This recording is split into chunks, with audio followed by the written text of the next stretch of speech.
What's up, ladies and gentlemen? Welcome back. This is the Deep Corner, episode 13, and I'm joined today by a very special guest. He is the official event photographer of the VLA. He is at the Todd Jay on Instagram and Facebook. Todd Jay Photography. Give him a follow. Mr. Todd Coughlin, welcome to the show. Well, I thank you, my man. I appreciate you thinking about me, and I'm missing everybody out there. So this is a great opportunity to connect with everybody again. Yeah, it's great to see you and chat with you. I mean, we should have been seeing you in person last weekend in Louisville, but obviously that's been moved later on the calendar. What are you missing most about volleyball these days? God, man, truthfully, it's the people. It's the people that travel, right? So I had Nashville and Louisville that week, and it's just missing seeing all the guys get together and play, the support staff, right? So Melanie and Coley and just the whole crew that puts all the events on. So get to spend a lot of time together, and I think that's probably the biggest thing is just missing them. Yeah, I miss everyone too. I miss you. I miss everyone running the events. It's Yeah. something we all look forward to all summer. So we gotta wait a little bit longer, but it'll be pretty sweet by the time it comes around, huh? Yeah, we'll end up in Long Beach again together. I got my Joe Joe's hat on from our Yeah, stop yeah, there in yeah. Long Beach. So It's yeah, a right great on. one. Yeah. So this is the first like non-player or like VLA event staff that I've had in the show, but I thought that you would be a really cool guest to talk about a different lens of what being a creative in the volleyball world is kind of like. Yeah. If everybody hasn't already seen your Instagram and your Facebook, go give them a follow right now. The photos that you take are absolutely incredible. Well, thank you. I've been blown away by the moments that you've been able to capture the last couple of years, and just like a great volleyball or just sports in general photo does so much for kind of capturing a moment and freezing it in time. I just think it's an interesting aspect because I'm kind of on the video side, like broadcasting stuff live a lot of the time, and you're doing exactly the opposite, which I think is just so cool. So I want to talk about photography a lot. First of all, how did you even get into the whole thing? How did you get started? Yeah, and it's funny you mentioned that actually. One of the things that one of my hashtags I use all the time, and no one can steal it. It's actually called I use frame of now. So when you do a search on Instagram for frame of now, I'm like the only person using that, and that's really one of my taglines is capturing life, right? So capturing that single frame, and just to correlate a story, it was great because Chris Gislin at one point when he was warming up, he's like, "Hey man, get a really good picture of me, make me look really good, so that I can show my kids that I can play this sport." So, when you talk about just capturing a moment in time, that's just a really cool aspect of it. But I think so. Starting back a bunch of years ago, pretty much in high school, the entire family has been involved in volleyball for 30 years. Brothers, wife have coached. Everyone's coached along the way, and there's a lot of us. And one of them, my older brother was coaching my youngest brother in high school. And we'll talk about Dan Mahasevich in Ohio State after a little while. But, at that time, my brother was like, "Hey, you should grab some photos of the team and our brother playing and the success they were having at the time from a club perspective." So it was really unique that my older brother and next younger brother were both coaching my youngest brother. And I guess that's kind of how I fit in there was, "Hey, let's get some photos for the team." And that's really how it got started. So I do just as much music as I do in sports as well. Yeah, and I wanted to talk about the music thing later because you and I kind of have that in common too. But before then, you've been taking thousands and thousands and thousands of photos for years and years and years, and not just volleyball, Yeah. but several other sports. First of all, do you have a rough estimation on how many photos you've published in your career? Uh, Published and taken are a couple of, I mean, Different, for sure. yeah, on a weekend when we're all together in a tournament, we typically see like 6 or 8 matches depending upon the weekend. I'll have anywhere from 30 to 50,000 photos from that particular weekend. It averages out to about 2,000 photos or so per match because there's so many great moments within that match. That's the toughest thing is really going through all those photos, finding the keepers. And in the downtime we've had lately, it's been nice because I know some of the other guys that I look up to have been going through their old portfolios and publishing stuff. Some of the guys, the younger guys that have been playing international, have been reaching out for portfolios. So there's a lot of photos out there, easily over 200,000 photos a year. Wow.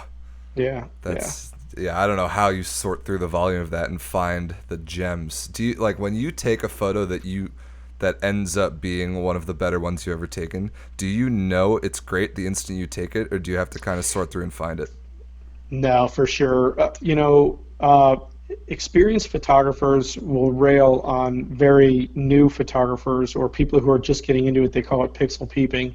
So you'll see a lot of soccer moms will take a picture and then they'll peep at it.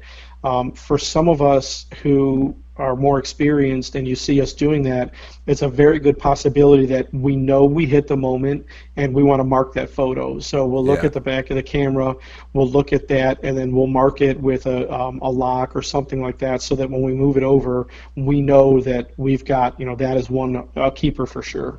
Okay, cool. Yeah. It's great to know that like the instant you know you've got one, you're like, oh yeah, that's the one. Yeah.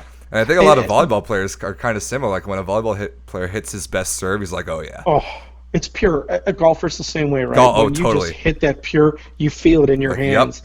And it's funny because you'll see me, there'll be times where I'll come up to one of the guys after the match and I'm like, man, look at this. This is a solid picture. So, like, I think one of the first ones that just I knew as soon as I pressed the button, there was an Avery Aylesworth dive, and it was a sequence where he was just coming right at me, and I'm like, oh, that's money. So, Awesome. and finding out that he was with Blake Leeson over the past handful of months, I guess they roomed together while they were playing overseas. That's I'm like, right. man, that's so cool. So, yeah. Yeah, part of what makes it so cool to do what you and I do for the VLA is we get to know all the guys so well.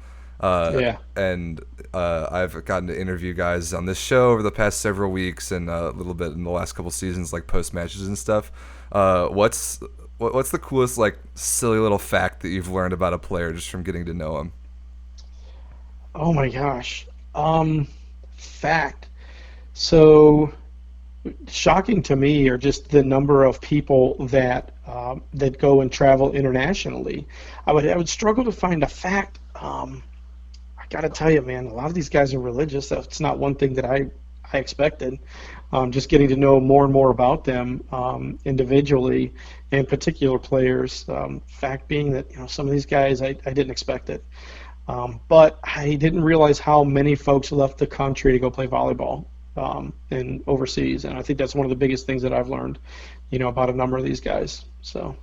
Yeah, it's been the path if you want to pursue professional volleyball. That's kind of where you have to go over the past 10, 20, 30 years. I was really interested to talk to Loy Ball about that because his professional experience coming out in the 90s all the way through the 2000s and the almost into the 2010s is very different, but also somewhat similar as the kids who are going over now. So, yeah, Yeah. I don't know anything about that. I was never a good enough player to go play Yeah. overseas, but it's been cool to learn, talk to the guys and see what their experience has been all about.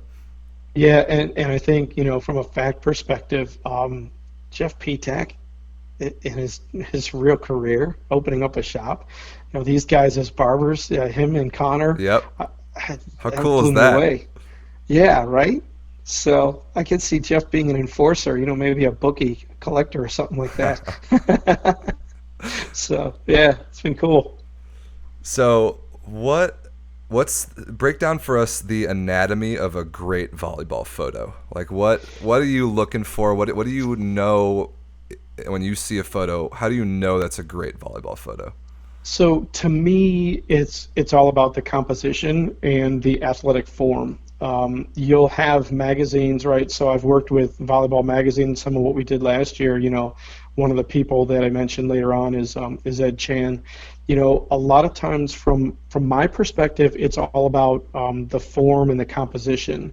What you'll see from sports magazines and other publishers is that they want the person's face, right? So to me, it's all about the form, and it can be whether there is a face, there isn't a face, the person's not identifiable. To me, it's really the lighting, the technical correctness, and the form of the athlete. And from a sports perspective, that can be any sport. So to me, it's just really, it's what is captured in the form of the action. Got it. I think to your point, one of my favorites that you've ever taken. There's one that was taken at Loy's place last year of the Ascension setter Zach Melcher going up with one hand. You know Yeah. You know exactly what I'm talking about. Yeah. And you can't see his face in that. You can see his jersey number, so you can tell who it is. But talk about athletic form, like that is Yeah. just a 10 out of 10 perfect photo. The focus, you got him at the exact high point of his jump. You got him almost touching the ball. That's so good. That's his signature move. That one-handed set is his signature move. I've got so many of him doing that. He's so freaking good at it. So, and that's what I like about the overall sport of volleyball, right? So one of the things that I've seen for years is that, you know, men approach it. They go do it with muscle. And perform in that sport, whereas women are so much more technically correct and mechanically sound in what they do. And the thing I like about volleyball is that that breaks down that barrier, right? So if you look at like women's softball or women's basketball, when they're performing, they are 100% mechanically sound, whereas guys are just like jump up and slam it. Volleyball breaks that down because women and men both perform very much the same way mechanically. So they just go do it out of brute force. I agree with that. That makes a lot of Yeah, sense. yeah. And that another question that I had, because you've shot a lot of sports. You've shot everything from high school basketball, high school baseball, lots of live music. You shoot your Bernese Mountain Dog all the time. What what's Charlie. what's different for you about shooting volleyball? The speed. Oh, good Lord, the speed. So the thing about volleyball and some of the other guys that are like super successful in the sport, Michael Gomez and those Oh guys, yeah, they know that there is, even as fast as these guys are moving and how violent that impact is, there is a split second of just time before it explodes. And I think that's my favorite part about volleyball is, you know, art is in the approach, art is in the block, but the true um, pinnacle is just that moment before the action happens where like everything freezes and then boom. So to me, that's like where it's at for volleyball for sure. so how much do you think it helps to know the game, to kind of understand what you're seeing and what's going on, to be able to predict where you need to be and what you need to capture for a photo? Tremendously. A hun- 100%. So yeah, I mean, for folks who are just getting started, there's so much shooting to understand things. And I've been around people at a football game a year or two ago. I was shooting on a sideline, and somebody had hired one of their videographers to be there to take pictures. And this guy come over to me in the third quarter with his equipment just in pieces. He was in the wrong place and just was looking through his lens and got blown up. So it's extremely important to have experience. You know, it took me a while before I was getting good track photos. Um, Even spectating is one thing, but from a photography perspective, you have to see from through that eye before you can capture a really good sports photo. It's very important to know the game. Yeah. How about shooting different players at different positions? So Yeah, my dad has gotten into volleyball photography over the last several years, like when I was playing in college, and he has learned a lot. He like wasn't a volleyball guy, but he's learned a lot about the game just from watching me and a bunch of other people play the game. He has found that it's hardest to get good photos of liberos. Do you agree with yeah. that? Yeah, for sure. Because really, what you have to do. So my approach to it is that as you're progressing through a match, number one, knowing who the players are, right? So when I know Avery Aylesworth's going to be working through libero, or I know that Matt August is going to be middle blocking, or I know freaking P-Tac is going to be swinging opposite, or certain players, you know where they're at in the rotation. And there'll be times where when I'm shooting, all of a sudden you'll see somebody sub in or out or rotating out, and it's like, oh man, I got to get to this position now because I know that's where I want, right? So from a libero perspective, it's a 10-foot line staying low on the floor. Those who know me know I shoot mostly from very low, predominantly because I'm like 5 foot freaking six, and all these guys are monsters. But really, you have to know them, right? Some of the Icemen I love, like hands down. If I could only pick one picture, it is the triple block of the Iceman. I believe it was opposite at Loy's place, and it was early in the season last year, and it was just three monster Icemen putting a wall up there. It's one of my favorite pictures. So. That's awesome. Yeah, But it's very important to know. yeah. You can tell that when you take the photos that you're taking that you know the game, because when an awesome one comes out, I think it's cool because you can see from the picture, you can see just one frame of a moment, but you can infer based on what is happening the rest of that play. Like you can see I don't know if it's right as a hitter is contacting the ball, you know where that ball is going to go, and you probably know the Yeah. result of the play just from seeing it, and that's incredible to be able to capture that. Yeah, and with the types of gym we work in, they're typically not well lit. So you're shooting with a very narrow plane of focus that allows a lot of light in. So essentially, what you get there is you've got a very tiny space to work within from a focus. And like when Jorge's setting for pineapple, it's, sitting on the strong side on the floor so that I can focus on his face as he's receiving the ball and stuff like that. So. You've mentioned a lot of names of a lot of players that you have loved shooting. Give me your top, I don't know, 5 or 7 players that you just love to watch in the league play and that generate the best photos. Yeah, so I mentioned Jeff a few times. P-Tac is one of my favorites just because he's a cartoon character to me. I mean, Seriously. he's such a personable guy. Just really fun to watch him. I love Tim Faulkner from Iceman. There's a certain thing that he does, and I don't know if it's like spiritual to him or whatnot, but as he walks to the end line, it's just a routine that he goes through, and that's another one of my favorite pictures because it's like a Zen moment to him as he's getting ready to serve. I know the one that you're talking about. That one's so Yeah, cool. yeah, we were at Will's place for sure, and that hands down is one of my favorite. I love shooting Kyle. He makes such great faces, Kyle Overby, Overby, yeah. when he passes. Yeah. Of course, Kyle Roddy. I keep mentioning all these pineapple guys, but the reality is that some of that, because I've seen them play so much, comes to mind. But man, any of the LVC guys, right? Oh yeah. So, of course, Blake. I love Blake when he comes around. A handful of those guys I look forward to after we did the Las Vegas showcase, seeing them play again. So, Chris and a couple of the other guys. Yeah, there are some the players in this league and the things that they can do on the floor are just insane. It's why I love commentating the matches so much, just because I get to Yeah, kind of fanboy out about them. 'Cause yeah. they're so Oh, good. The things that they that's do, man.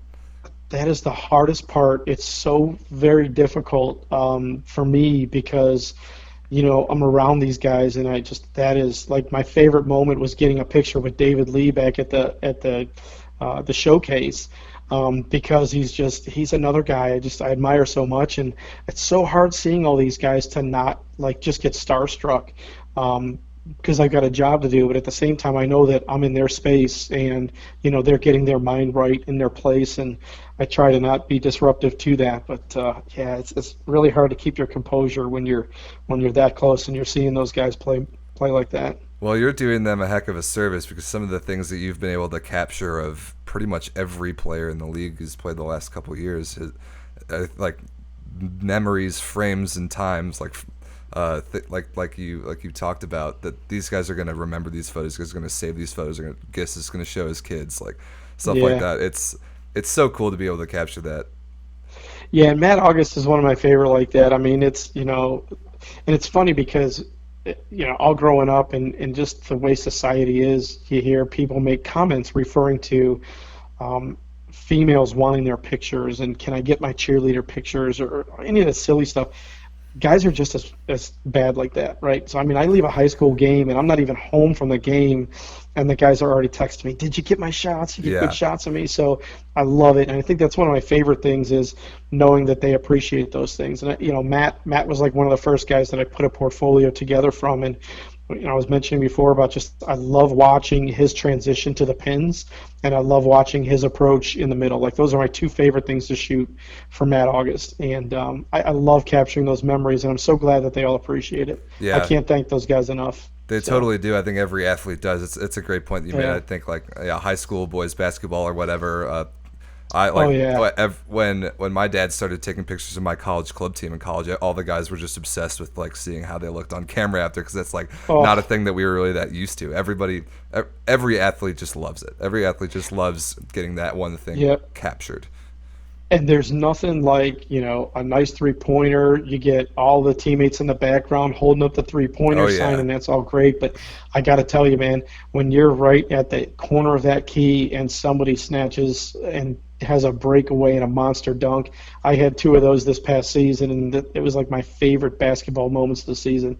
These high school kids just, and it almost brings you to tears. It's like I can't believe I got that. So, I've this past year I've had a couple kids that I've made prints for because they were just such great pictures. So, yeah, That's awesome. awesome. You've taken, like we talked about, the sheer volume of photos that you've probably taken in your, like, in a year in your life or whatever. Uh, is there one? Is there a photo that you don't have yet that you're just waiting to get? You know what? And like everyone's probably going to tell me I'm brown nosing, but Loy's got this routine, and I didn't figure it out until late in the season last year, and I think it's usually for the first match of the morning, and it's after they do their team huddle, and basically he sprints towards the right corner service line and then just totally dolphins into the corner. And like all year, I've been wanting to be in the right place at the right space for that, and it just didn't happen. That's one that I want. And quite honestly, that's probably one that if I ever do catch it, may not see the light of day. It's funny because a buddy of mine years ago, as a photographer, he's one of the guys that I look to for music photography, had mentioned that. I'm like, why would you take a picture that you wouldn't share with people? And there was a festival I shot a couple years ago, and Vinnie Paul, the drummer from Pantera and then Hell Yeah, we were backstage, and I just got this really cool picture of him, and I'm like, oh, I love it. This is mine. It's never going to see the light of day. And then he passed unexpectedly a little bit over a year ago, and I'm like, man, I got to share this with the world. So the one picture I don't have yet is probably that one of Loy that I really want. And yeah, like I said, it may never see the light of day.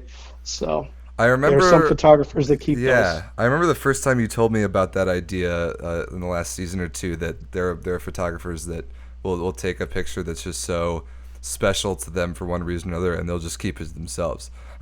It's just I theirs. had never thought about that, but Yeah. it's so fascinating, especially if there's something more to it than just the photo. If it captures a particular moment or a particular feeling or whatever it is, it's most important to the photographer. I think it is a great point, and it is totally within your rights to just keep it to yourself, of course.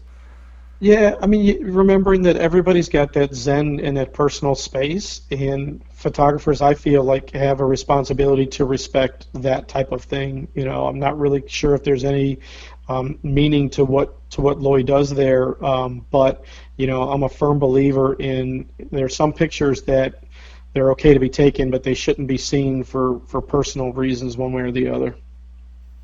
Yeah, fair enough. That makes a lot of sense. Yeah.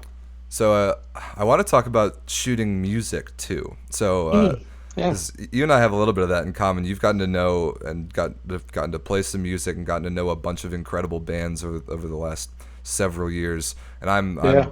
a pretty passionate musician as well. But like taking a photo of a rock concert, for example, is interesting to me because some, like the uneducated person, might argue, oh, it's supposed to be about the music. What does one frame of a photo give you of a concert? Uh, Answer that question. What does one photo of a music concert capture about the show that, I don't know, video or being there can't? Well, for folks who are in the music industry or are musicians like that, they know that, man, those freaking notes that are just like pouring out of their fingertips, that are pouring out of that, it is their blood. I mean, it is their entire essence that gets poured out.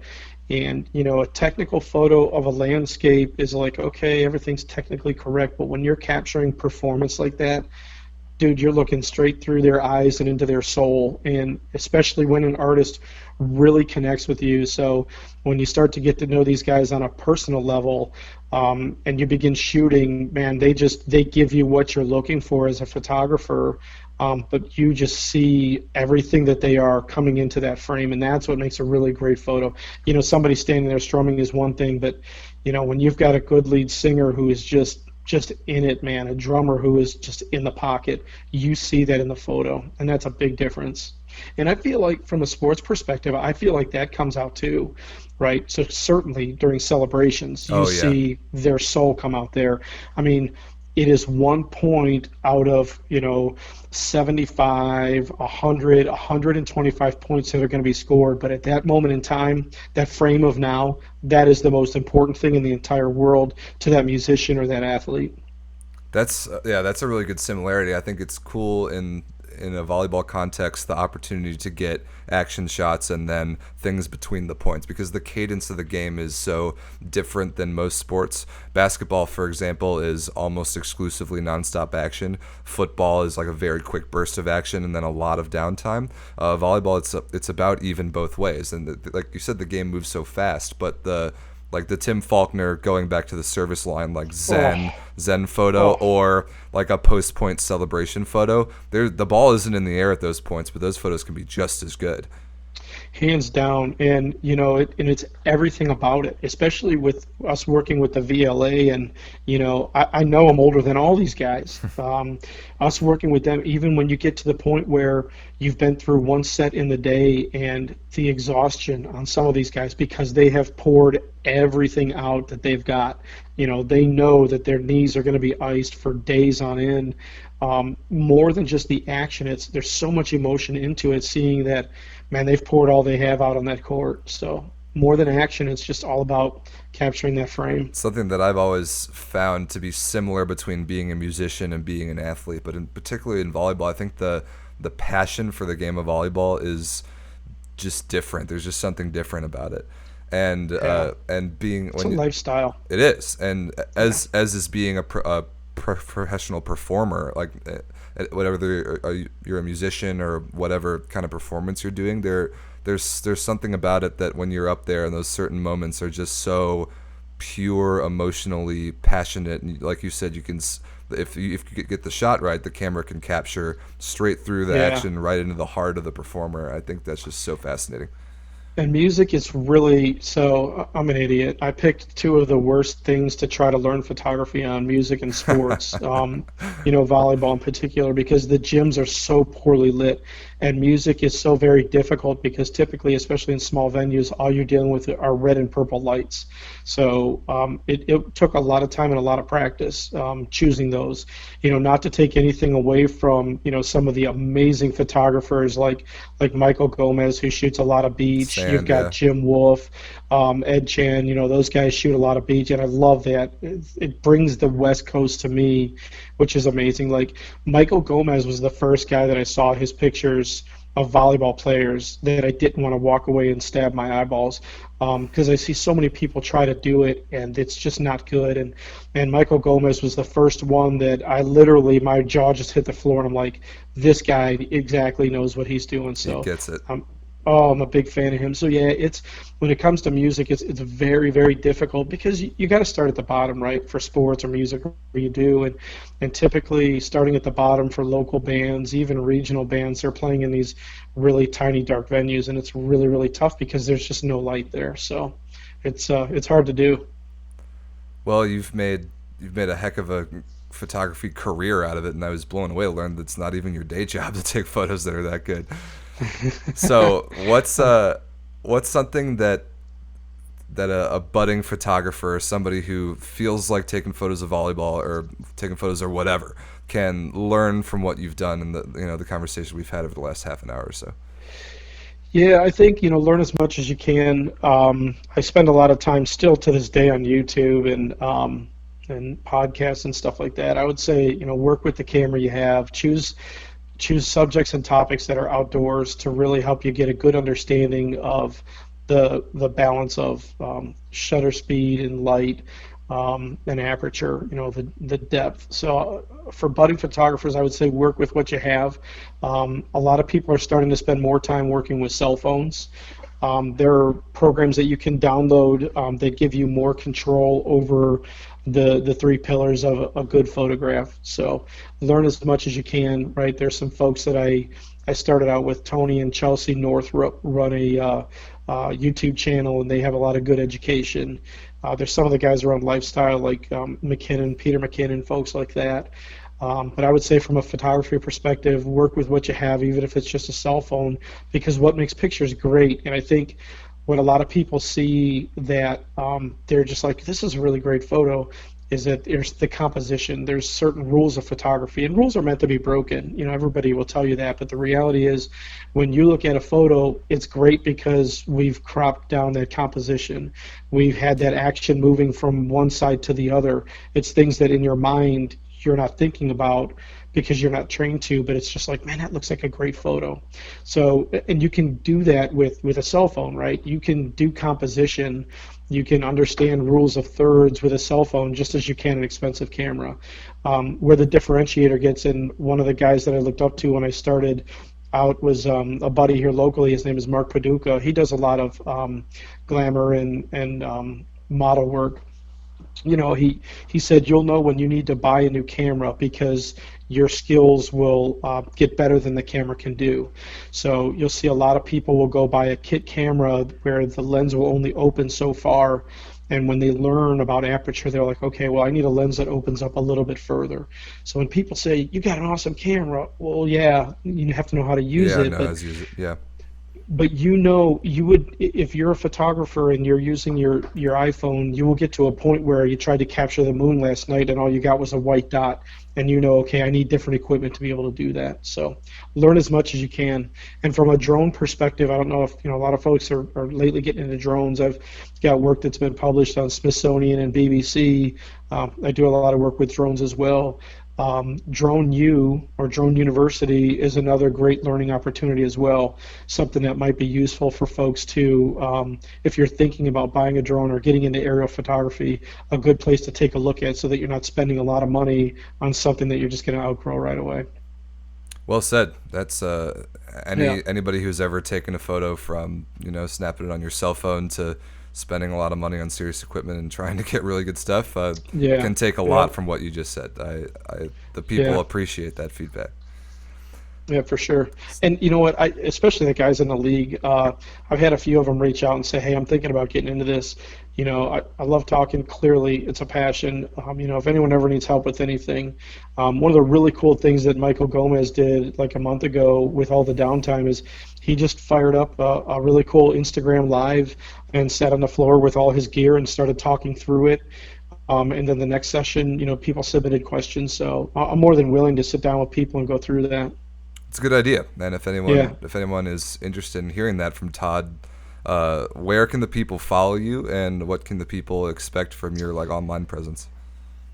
Yeah, so I'm pretty active. I try to make sure I don't over inundate. There's a lot of threads that just people just start throwing tons out there. But on Instagram, it's at the Todd Jay. I do have a Facebook page, Todd Jay Photography. You can find me on Facebook through Todd Jay. Because of my day job, I try to stay somewhat obscure. And then there's Twitter links as well. If you're ever trying to get a hold of me via email, www.toddjphotography.com is my main source of emails that I take in, and then I throw a lot of portfolios out there as well. And then, of course, any of the folks that we've shot over the last couple of years, if you'd like a portfolio put together, let me know, and I love sharing that stuff with you guys. So. Yeah, the all publicly available, every photo you've ever taken that's published worthy is up on your website, and then several of the highlights can be found in all the social medias. And I know that all the players just absolutely love having the photos taken of them, and all the guys, especially lately in the downtime, are sharing a bunch of photos saying about how much they miss getting out on the floor and all this stuff. It's just such a great thing for the guys to have that they'll save forever and they can use for their own social media presences and all that. Yeah, and I love to see, like Nick Serzin posted a bunch of photos the other day. I love to see what they're doing internationally. All the LVC guys, Christy Blau sent me a note the other day. He's like, that's a sick photo, the one I posted. All the LVC guys. And it's funny because it's all those Ohio State guys, right? So I mentioned earlier Dan Mahasevich. He's one of the Ohio State alumni. He and his daughter actually just got a really nice college scholarship. He and I go way back. We coached him when he was in high school and played with him coming out of there. So all the Ohio State ties together. LVC is probably one of my favorite just because there's so many Ohio ties within there between Nick and Christy and all those guys. So. Yeah, that's a great point. Like you said at the very beginning, the thing we kind of miss most about being shut in at home right now is getting to hang out with all the great people we have in the volleyball world. Yeah, and heck, some of them can't even get home. Bruno's still trying to get back from overseas as well. I know. He's still stuck there. The instant he gets back here, I want to have him on this show. There's so much that guy's going to be able to talk about. Oh man, much love to Bruno. I can't wait till he gets back here. Yeah, me too, Great man. guy. Well, Todd, what's next for the photography business for you while we're shut in, and then once we get back out into the world before we get you out of here? I think the big thing is I just, as a content creator, I'm around a lot of younger people, so I feel like that keeps me young and in tune with some of this stuff. But from a content, I just getting out, I do a lot of shooting of a lot of the empty spaces, right? So I'm doing a video review tomorrow of a band who's based in Las Vegas, and they use a lot of the empty streets of their the hometown. So I'm trying to kind of do a lot of the same thing, capture as much of the emptiness of Cleveland and some of the suburbs that we can. But really, a lot of us are going through the old catalogs and either putting pictures out there that haven't been seen before, or grabbing pictures like from the Las Vegas showcase.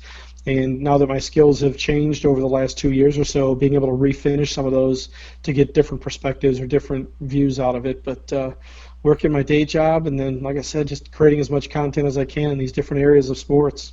Cool. Well, Yeah, buddy. this guy's an all-time great follow on social media. Check him out if you haven't already. Oh, right on. Throughout is once we get back on the floor, he will be an incredible source of awesome volleyball moments. You're not going to want to miss what he has to share. So definitely give Todd a follow. Todd, thanks so much for hopping on the show, man. Hope you and the family are healthy. We are. I appreciate it, man. I love all you guys. I miss everybody, and I can't wait to see you all on the floor. Thanks, Todd. Thanks everyone for joining us. We'll see you next time. Peace.